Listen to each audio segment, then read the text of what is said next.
উঠে ছোট্ট একটা বাচ্চা বয়স্ক মানুষকে কি বলছে চাচা বিয়া সবাই কি করবি রে বিড়ি ধরে বিয়া করবেন পরিবেশ ঠিক না পরিবেশ যদি ঠিক থাকে ছেলে বিড়ি তো বিড়ি আপনার সামনে মাথা তুলে যাবে না একটা লোক নামাজ পড়তে গেছে বয়স্ক মানুষ গুড্ডাটা ভিজে নিয়ে একটা যুবক বলছে উঁচু করলে তো তোমার গুড্ডা ভেজে নিলি বলা কার্তিক দেখে গল্প করছে কি বহুদিনের নামাজি পুরানো নামাজি নামাজি হতে তো কি আছে আচ্ছা একাই তো লোক কম আপনি সঙ্গে ডেকে ডেকে মসজিদে মিটিং করছেন নাকি বেরাদারান ইসলাম খাবি না যান যান দুটো রুটি খেলেন খাবার লেগে ডাকছেন ভাই বেচারি খাদ্য মন্ত্রী দপ্তরে আছে জি হ্যাঁ ভালো করেছে ওটাও একটা নেটির কাজ বেরাদারান ইসলাম তুমি উঁচু করলে তো তোমার বুকটা ভেজে নেই কিছু মুরব্বী মানুষ ভালো আর কিছু মুরব্বী মানুষ ফাটরাই না যখন বলছে যে তোমার বুকটা ভেজে নিতে বলছে ভেজে নিতে ভেজে নিতে আদৌ কি লেহা এই জন্যই বলা হয় শিক্ষা যদি নিতে হয় আলে রাসূলের কাছ থেকে নিতে হবে আহলে বাইতের কাছ থেকে নিতে হবে আমার ইমামে আলী মাকাম রাদিয়াল্লাহু তাআলা ইমামে হাসান ও হুসাইন মসজিদের নববীর বারান্দায় বসে আছেন একটা বয়স্ক মানুষ ওযু করলেন ওযুতে এক জায়গায় একটু ভুল হয়ে গেছে ইমামে হুসাইন বললেন বাপজি যদি অনুমতি দিতেন একটা কথা বলতাম লোকটা বলল কি কথা বলো ওটা জান্নাতের যুবকের সর্দারেরা বলো বলে কথা বলতে যাই যে আপনি ওযু করলে আপনার ওযু করা দেখে বুঝতে পারলাম যে আমাদের ওযুতে মনে হচ্ছে ভুল হয়ে গেছে আপনার ওযু করা দেখে মনে হচ্ছে আমাদের ওযুতে ভুল হয়েছে লোকটা বলল বাবা কথাটা কেমন হলো তোমাদের ঘর থেকে শরীয়ত তৈরি হয় তোমাদের ঘর থেকে তরিকত তৈরি হয় তোমাদের ঘর থেকে হাকিকত তৈরি হয় তোমাদের ঘর থেকে মারফত তৈরি হয় বুঝি তোমাদের দ্বারাতে ওযুতে ভুল হবে না তোমাদের দ্বারাই গোসলে ভুল হবে না তোমাদের দ্বারাই নামাজে ভুল হবে না বললে যদি তাই সেটাই আপনার বিশ্বাস থাকে আমি হুসাইন আমি ওযু করছি আমার ওযু করাটা একটু আপনি বাহ্যিক দৃষ্টিতে দর্শন করেন লোকটা ওযু করা দেখলো আর ওযু করা দেখে যেখানে তার ভুল হয়েছিল সেই জায়গাটা ধরে নিয়ে বলল হুসাইন নবীর নাতি তা তোমার চলা আলাদা বলা আলাদা ওঠা আলাদা এই জন্য তোমার রহমাতুল লিল আলামিন তোমাকে চুনে নিয়েছে তোমাকে বেছে নিয়েছে আল্লাহর নবী বলেছেন আল হুসাইন বিনতি ওয়া আনা মিনাল হুসাইন হুসাইন মুঝসে नहीं হুসাইন से হুসাইন আমার হইতে আমি হুসাইনের হইতে ও আমার উম্মতি আমার দেহকে দুই ভাগে বিভক্ত করো এক ভাগ হলো হাসান এক ভাগ হলো হুসাইন নবী গো কোন ভাগ আপনার হাসান কোন ভাগ আপনার হুসাইন আমার নূরের নবী বললেন নাভির উপর দিক হলো ইমামে হাসান আর নাভির নিচে দিক হলো ইমামে হুসাইন ও মুসলমানের আগে আমার দয়ার নবী মুস্তাফা সাল্লাল্লাহু আলাইহি ওয়াসাল্লাম বললেন ও আমার উম্মতি আমার হাসান হুসাইনকে যারা আনন্দ দেয় আমি নবী তারা আমাকে আনন্দ দেয় আমার হাসান হুসাইনকে যারা দুঃখ দেয় আমি নবী আমাকে তারা দুঃখ দেয় এই জন্য তোমার আলা হযরত আজিমুল বারকাত তানজুল কারামাত জাবালুল ইস্তিকামাত ইমামে আহলে সুন্নাত ইমামে আহমদ রাজা হযরত বেরলভী আলাইহি রহমান রিদওয়ান বলছেন তেরে নসলে পাক মে হ্যায় বাচ্চা বাচ্চা নূর का तेरे नस्ल पाक में है बच्चा बच्चा नूर का तू आईने नूर तेरा सब घराना नूर का नबी गो তুমি নূর তোমার নাতি নূর তোমার নাতনি নূর তোমার ছেলে নূর তোমার মেয়ে নূর তোমার নাতি নাতনি নূর ইয়া রাসূলুল্লাহ আপনাদেরকে বুঝাতে চাই ওই নূরের বাচ্চা নূরের কাছ থেকে কে শিক্ষা পেলেন, একটা বয়স্ক মানুষকে কিভাবে শিক্ষা দিলেন। ও মুসলমানের আদব লিহাজে শিক্ষা যদি নিতে হয় ইমামে আলী মাকামের ঘর থেকে পাওয়া যায়। আজকে আমাদের বাড়ি ঘরের পরিবেশ আলাদা, বলতে বড় দুঃখ লাগে। প্রত্যেকটি বাড়িতে দেখছি বুঝলেন, আমি তার আসমানে ঘুরি না, ছোট ছোট বাচ্চাদেরকে এমনই করে দিয়েছে মায়েরা যে মোবাইল ছাড়া কোনো খাবারই খায় না ছেলে। কথা বলেন ঠিক কি? স্ত্রী মোবাইল দিচ্ছে, ছেলে খাচ্ছে, তো স্বামী দেখে মোবাইল দেয়, খাওয়ার সময় মোবাইল, বিসমিল্লাহ বলে কমসে কম খাওয়া। তো স্ত্রী কি বলছে জানেন স্বামীকে, তোমার লেগে ছেলেটার হালি হয়ে গেল, যখনই খেতে বসে তখনই বকাবকি, মোবাইলটা দাও না, দেখুক না। হায় রে মা, তুমি কেমন আমার মা গো। জালসা জীবনী শুনে যদি জীবনের পরিবর্তন করতে না পারবা তো কেমন মা আমার তুমি। শিক্ষা যদি নিতে হয় মা গো, তো মা ফাতেমার কাছ থেকে নিতে হবে। মা ফাতেমা বললেন, ছেলে আমার বাড়ি আসতো, আপনার ছেলে বাড়ি আসে, আপনার ছেলে কান্না করলে মোবাইল হাতে দিয়ে দেন। আপনারা ঠিক আছে ছেলে খানিক পর কান্দতে কান্দতে হাসতে লাগলো, আপনি বলছেন তবে একটু ছেলে।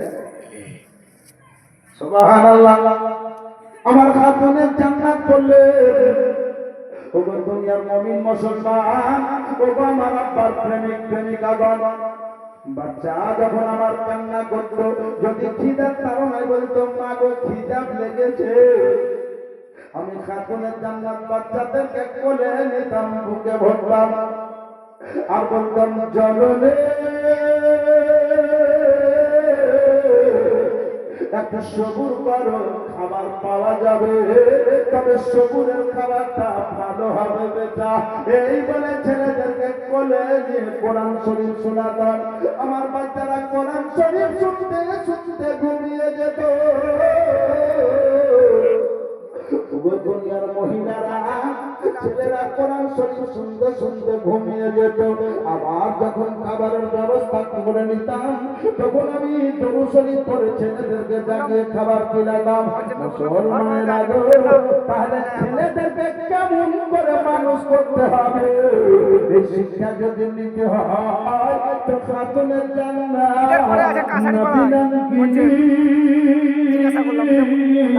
জান্নাতের নারীদের সরকারি ফাতেমা রাদিয়াল্লাহু তাআলা আনহার কাছ থেকে নিতে হবে। কিন্তু আমরা ওটা পড়বো তবে তো বাবজি শুনে নিলাম, শোনার পরে সকালে মনে দিতে খুব ভালো লাগছিল, খালি ভালোই লাগাটাই বুঝলাম। কি ভালো বলছিল ঘুমগুলো, সেই স্বভাবগুলো আমি আমল করবো, এদিকে আমাদের নাই। তাছাড়া সব থেকে আমরা কমজোর কি জানেন, আল্লাহর কোরআন বলেছে ইন্নাদ-দীনা ইনদাল্লাহিল ইসলাম, নিশ্চয় আল্লাহর কাছে মনোনীত ধর্ম হলো ইসলাম। এই ইসলাম ধর্মের মধ্যে উত্তম ইবাদতের নামটা আপনারা বলেন। আমরা মুসলমান, দিন ইসলাম বসবাস করি, দিন ইসলাম আমাদের দিন কি ইসলাম। আমাদের দিন ইসলামের মধ্যে উত্তম ইবাদত কোনটা বলেন তো? নামাজ। উত্তম ইবাদত হলো নামাজ, উত্তম ইবাদত নামাজ। কিন্তু আমরা নামাজ সবাই পড়ি না? সবাই যদি নামাজ পড়তেন তো আজকের সভার পরিস্থিতি এরকম হইত, যে 5 ওয়াক্তের নামাজি হবে সে কিন্তু ঘরে ঘুমিয়ে থাকতে পারবে না, নবীর সভা চালাতে হবে। প্রায় জায়গাতে পুরুষ অর্ধেক মহিলা ডবল, পুরুষ 1 ভাগ মহিলা 3 ভাগ। কারণটা কি? আবার সকালবেলা যদি জিজ্ঞাসা করেন যে জালসা শুনতে যাচ্ছি বলে, সবাই বাড়ি ঘর ছেড়ে চলে গেছিল, ওই জন্য আমি বাড়িতেই ছিলাম, বাড়ি আগলা ছিলাম, বাড়ি পাহারা দিয়েছিলাম। আপনি জানেন একটা দোয়া আছে, বাড়িতে দরজায় পড়ে ফুঁক দিয়ে 3টা ফুঁক দিয়ে চলে আসবেন। যতক্ষণ পর্যন্ত বাড়ি না যাবেন, যতক্ষণ পর্যন্ত বাড়ি না যাবেন, ততক্ষণ পর্যন্ত আপনার বাড়ি আল্লাহ পাক ফেরেশতা দিয়ে পাহারা দেওয়াবেন। সুবহানাল্লাহ। কিন্তু দোয়াটা জানবো তবে তো জি একবারও কেউ বিবেকে লাগে না। এই মৌলানাটা মুখলিসপুর থেকে এসে আপনার নামে প্রতিদিন ডিম ভাত মাংস ভাত খেয়েছে। একবারও কেউ বিবেকে লাগে না যে মৌলানা নিজামুদ্দিন বাইরে থেকে এসে আমার নামে জলসা করে টাকা নিয়ে চলে যাবে। আমি আমার ছেলেটাকে আলেম করব। ছেলে যদি মৌলানা হয়ে ইমামতি না করে, জলসা না করে, দোয়া তাবিজ যদি না করে, কমসে কম যেদিন মারা যাব সেদিন আমার জানাজাটা পড়িয়ে আমার জন্য আমার বিবির জন্য, অর্থাৎ সেদিন আলিমে দিন তার বাপ মায়ের জন্য কবরের পাশে দোয়া করে।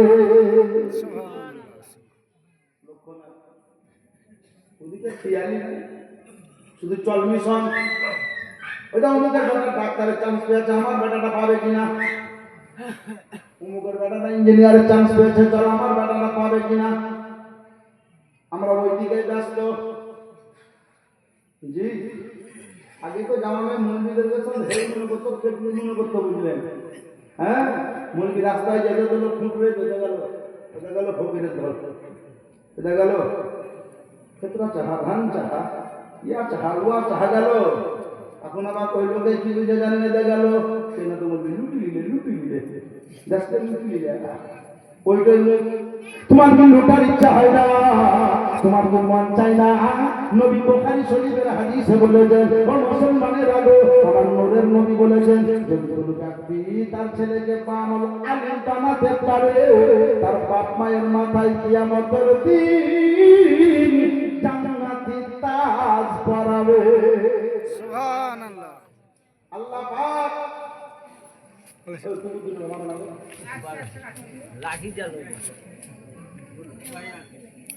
একলাই বুক করলে না সবাই মিলে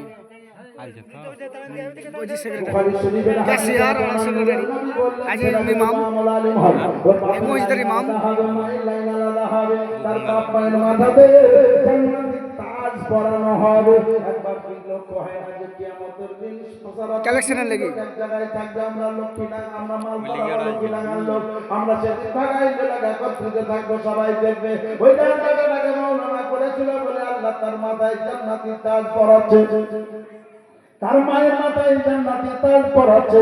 জননীরা গো, এই জন্য আমি বারবার করে আপনাদেরকে বলছি, আপনার বাড়িতে যদি আলিম থাকে, আপনার বাড়িতে যদি হাফিজ থাকে, আপনার বাড়িতে যদি শিক্ষা দেওয়া লোক থাকে, তো জেনে রাখবেন আপনার বাড়ির চলা আলাদা হবে, আপনার বাড়ির পরিবেশ আলাদা হবে, আপনার বাড়ির ছেলে মেয়েগুলো পেশাব করে অপবিত্র থাকবে না, আপনার বাড়িতে বিনা বিসমিল্লাহ থেকেও খাবার খাবে না, আপনার বাড়ি বেনামাজি থাকবে না, আপনার বাড়িতে নামাজ পড়বে, কোরআন তেলাওয়াত হবে, তো আপনার বাড়িতে আল্লাহর রহমত নাজিল হবে।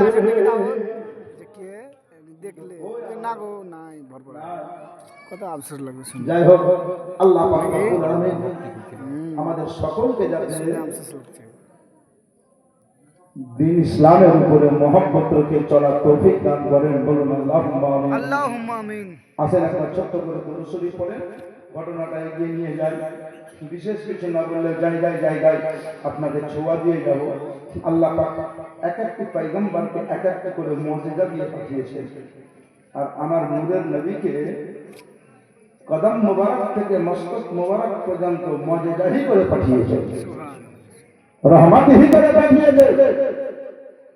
নবীর লাভে দেহানের মুজিজা আলাদা, নবীর পাসিনা মোবারকের মুজিজা আলাদা, নবীর পেশাব মোবারকের মুজিজা আলাদা, নবীর খুন মোবারকের মুজিজা আলাদা, নবীর চুল মোবারকের মুজিজা আলাদা, নবীর পদধূলি মজেজা আলাদা ও বেরাদারান ইসলাম। একটু একটু করে বলবো, তবে তার আগে আপনাদেরকে জানতে হবে যে রহমতুল আলামিন নবী কেমন নবী। আর দুনিয়াতে কিছু মানুষ লুকায় লুকায় এখন চলছে, পাবেন আমাদের সুন্নি এলাকাতে কম আছে, কিছু কিছু মানুষ আছে তারা কিন্তু নবীকে আমাদের মতনই ভেবে বসে। আমি আপনাদেরকে বলবো তাকে বেশি কিছু না বলে খালি আর ইঙ্গিত দেন যে আমার নূরের নবীর উপরে আল্লাহর মহাগ্রন্থ কিতাব কোরআন শরীফ নাজিল হয়েছে, তোর উপরে একটা বর্ণ পরিচয় নাজিল হয়ে যাবে।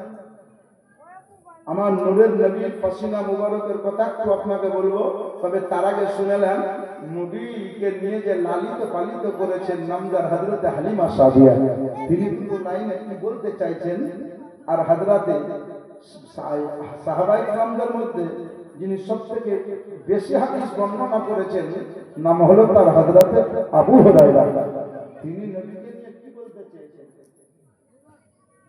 3 নম্বরে আমার আলা হযরত আজিমুল বারকা কানজুল কারামাত ইমাম আহলে সুন্নাহ ইমাম আহমদ রাজা ফজলে বেরকাবি আলাইহি রাহমাত রিদওয়ান, তিনি নবীকে কেমন মহব্বত করেছেন, তিনি কি বলছেন নবীকে নিয়ে, মাত্র 3টি ছন্দ আপনাদের সামনে পড়ব।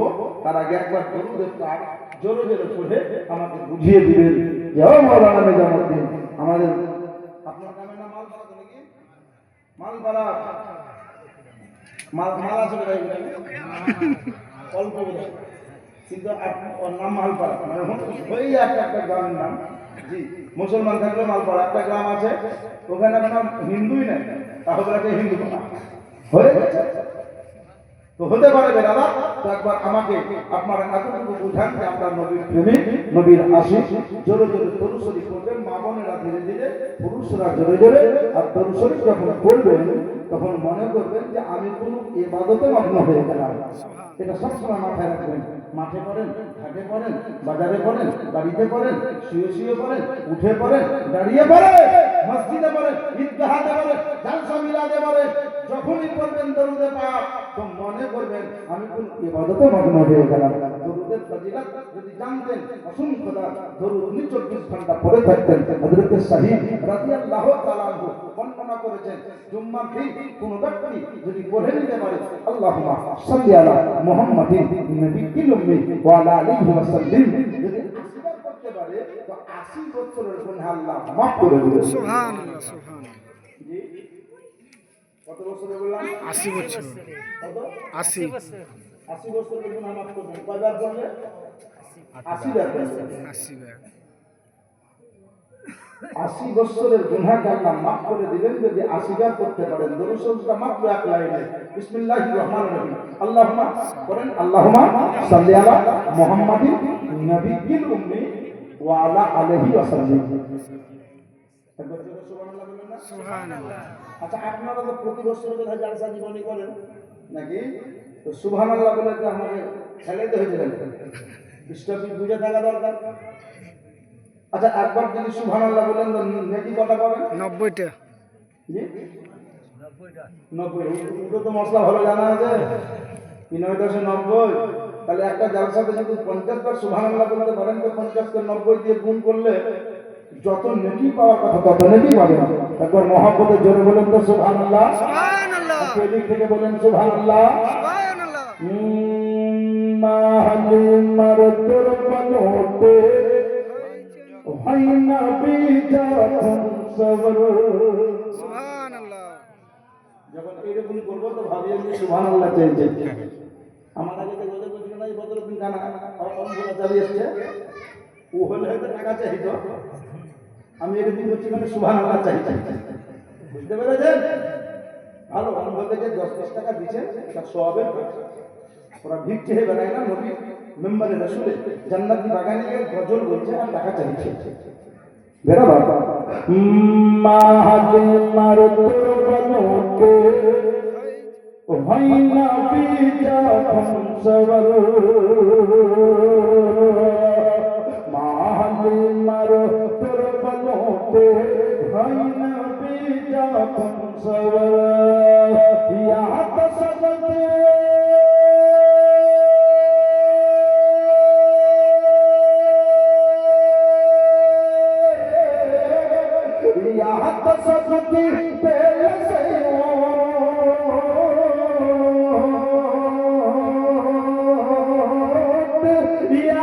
শক্তি পেলে সেই ওঠে চল সবার উপরে সুবহানাল্লাহ নৌনি ঝরনা ঝরছে দেখো মন পারার সরজনে সুবহানাল্লাহ জোরে বলেন সুবহানাল্লাহ নৌনি ঝরনা ঝরছে দেখো মন পারার সরজনে নৌনি ঝরনা ঝরছে দেখো মন পারার সরজনে দয়া নবী প্রেমের ছবি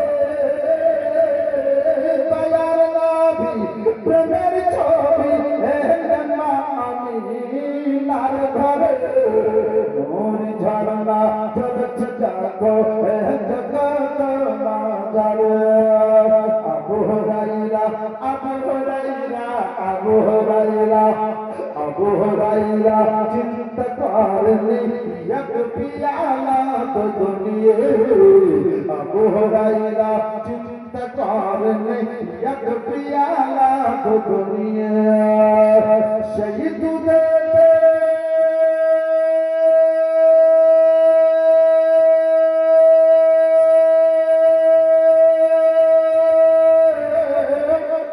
শহীদ দে নবীর পরতে শহীদ দে নবীর পরতে সত্তর সাহাবার পেট ভরে সুবহানাল্লাহ সুবহানাল্লাহ জোরে জোরে সুবহানাল্লাহ দুধ কয় পিয়ালা এক পেয়ালা জোরে বলে এক পেয়ালা কত জন পান করলেন 70 জন দেরি হয়েছে 70 জন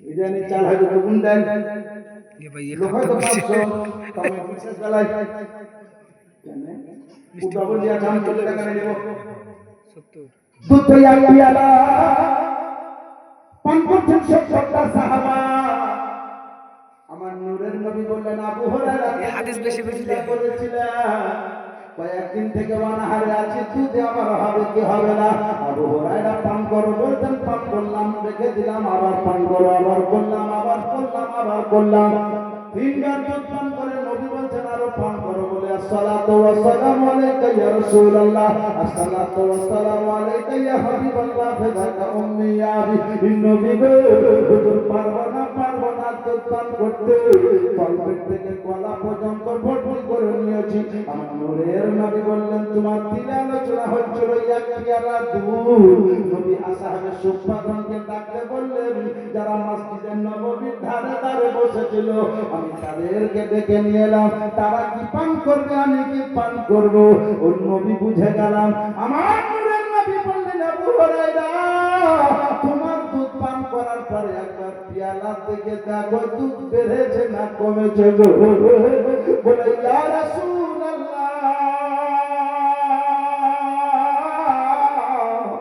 ইয়া হাবিবাল্লাহ নবী যেমন দুধ ছিল যেমনকার তেমনই আছে নবী গো দুধ বাড়া কমা হয়নি অর্থাৎ ইয়া রাসূলুল্লাহ বুঝতে পারলাম যে 70টা কেন আজকে যদি 70টা সাহাবা 70 সাহাবার পরিবর্তে 70,000 সাহাবা থাকতো এক পেয়ালা দুধ সবাই পান করতো তবুও দুধ শেষ হতো না সুবহানাল্লাহ সুবহানাল্লাহ তখনই তো বললেন কি আবু হুরায়রা চিন্তা করেন এক পিয়ালা দুধ নিয়ে আবু হুরায়রা চিন্তা করেন এক পিয়ালা দুধ নিয়ে সেই দুধে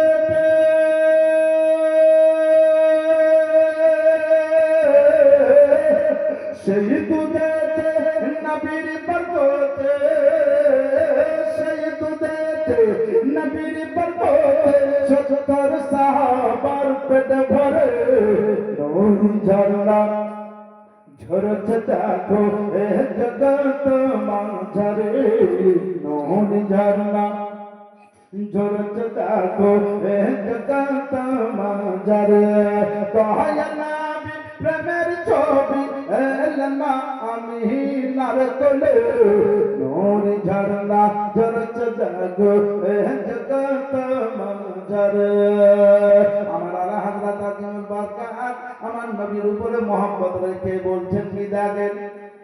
আল্লাহ হযরতের শায়েখ আগে বলছেন তুলসাওয়াত জান্নাত से क्या मतलब है दूर हो, तुलसावत जन्नत से क्या मतलब बहुत दूर हो। हम रसूलुल्लाह के जन्नत रसूलुल्लाह की ये शेर के लफ्ज़ करे कभी बोलते तो हम दाता तो हम मालिकी तुम शफाअत तेरे कंदरी, तो हम दाता तो हम मालिकी तुम शफाअत तेरे कंदरी। ताही तो मन अल्लाह ताला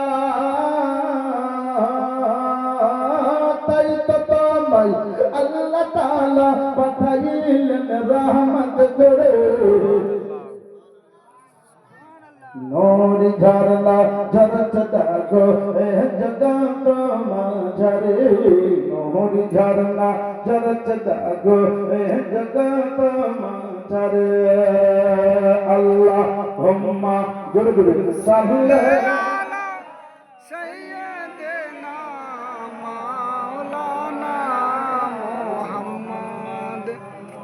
وعلى آل سيدنا مولانا محمد وعلى آل سيدنا مولانا محمد سبحان الله।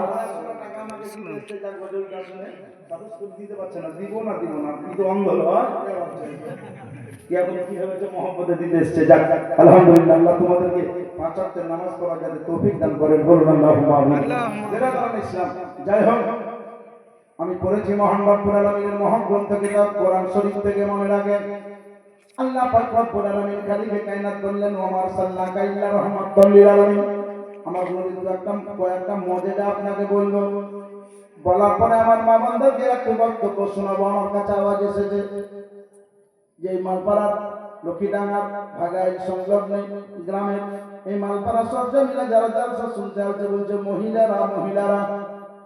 মহিলাদেরকে লক্ষ্য করে একটু ওয়াজ করবেন।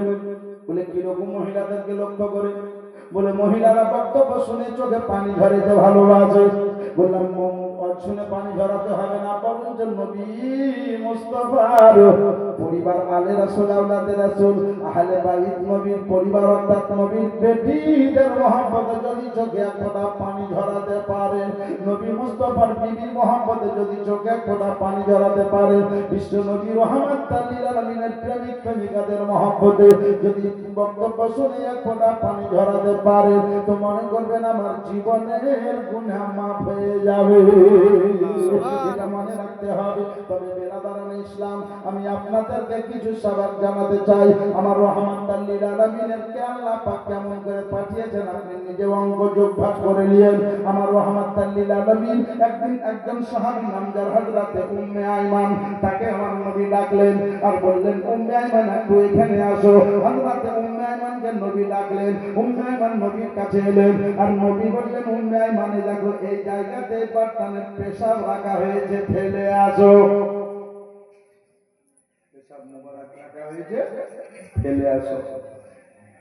হযরতে উম্মে আইমান পেশাবের বর্তনটা নিলেন, বুকে ভরলেন, চুমা দিলেন, মস্তকে নিলেন। হযরতে উম্মে আইমান মস্তকে নিয়ে পেশাবের বর্তনটাকে মস্তকে নিয়ে চলতে লাগলেন। রব্বুল আলামিন আসলে কি নবী আমাকে পেশাব মোবারকটা ফেলতে দিলেন না নবী আমার ইমতিহান নিচ্ছেন? জোরে বলুন সুবহানাল্লাহ। আপনারা আসলে যদি জালসা শুনতে এসেছেন তো সিন্নি নিয়ে ঝগড়া করবেন না, না করবেন না। আর যদি সিন্নির জন্য এসেছেন তো ঝগড়া হতে হবে। তবে এটা মাথায় রাখেন, সিন্নির জন্য যারা আসবে তারা 12টার পরে আসে। সব জায়গাতে জি, কারণ তারা জানে 12টার পরে একটা বক্তা উঠে, 12টার সময় একটা বক্তা উঠে, একটা ডাড্ডা দুটা হতে হতে যখন ইয়ানাবি সালামু আলাইকা চলবে তখন তারা করবে। আবার এটাও কিছু লোক আপনার লাইন ফিট করে রেখেছে, কি জানেন, যেমন কিয়াম হবে ফোন করে দিয়েছে। অন্যান্য গ্রামে একদিন ঝামেলা কবে জানেন, দুই যায় কেন তুমি গেল সিন্নিকে গেল আমাকে বললে না, আমি আলাম দিতে আলাম তুমি উঠলে তো আমাকে কেন নিয়ে গেলাম, দ্বন্দ্ব হয়ে গেল তাদের মধ্যে। ভাইরা বললো পাগড়ির সিন্ধির জন্য কি ঝগড়া করতে হয়? বলে ঝগড়া করতাম না, কিন্তু আমি 2 কেজি চাল দিয়েছি, 100 টাকা দিয়েছি, আবার তুমিও হয়তো 1000 টাকা চাঁদা দিয়েছো। বলে চাঁদা দিয়েছি নেকি পাবি, কিন্তু সিন্ধির জন্য ঝগড়া করলে গুনাহ পাবে। ও মুসলমানের আলো, হযরত উম্মে আইমান পেশাবের বার্তাটা মস্তকে নিয়ে চলতে লাগলেন। রাস্তায় যেতে যেতে যেতে যেতে একটা জায়গাতে পেশাবের বার্তাটাকে নামালেন, নামিয়ে চিন্তা করছেন, আল্লাহ গো, এই জায়গাতে নবীর পেশাব মুবারককে দফন করে দিব, এই জায়গাতে কেউ আসতে পারবে না, এই জায়গাতে কোনো লোক আসবে না। এই বলে ওই জায়গাটাকে খাল করতে লাগলেন। বহু গর্ত করার পরে ওই জায়গাতে পেশাব মুবারকটাকে দফন করবে। জননী হযরত উম্মে আইমান পেশাবের বার্তাটা নিয়ে ওই জায়গাতে ফেলে মাটি চাপিয়ে দফন করবেন, কিন্তু ঝট করে দিদিকে বাধা দিল। উম্মে আইমানকে বলছে, বলে উম্মে আইমান, এই জায়গাতে নবী মুস্তাফার পেশাব মুবারককে যদি রেখে দাও, দফন করে দাও, আর এর উপর দিয়ে যদি কোনোদিন বাঘে হেঁটে যায়, ভালুক চলে যায়, শিয়াল চলে যায়, কুকুর চলে যায়, সাপ চলে যায়, বিচ্ছু চলে যায়, এক কথায় এই জায়গার উপর দিয়ে যদি কোনোদিন দুপায়া চোপায়া জানোয়ারে হেঁটে যায়, আমার রহমাতুল লিল আলামিনের পেশাব মুবারকের বেয়াদবি হয়ে যাবে। সুতরাং না না না, আমার রহমাতুল লিল আলামিনের পেশাব করা হয়। এই সূত্রে সুবহানাল্লাহ।